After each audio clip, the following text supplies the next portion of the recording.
Hello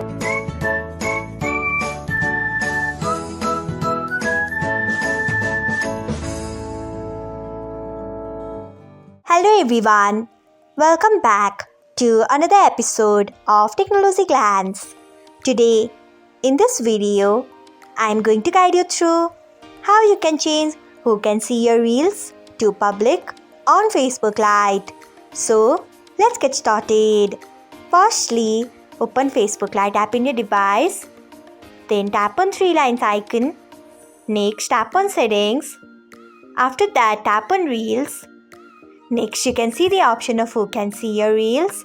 Tap on it. After that, you can see the option of public. Tap on it. So, this is how you can change who can see your reels to public on Facebook Lite. Thanks for watching. If you found this guide helpful, we would love it if you hit the thumbs up button below. We upload great new tech tutorials like this one every day. So, do not forget to subscribe to our channel and hit the bell icon so that you'll never miss another update.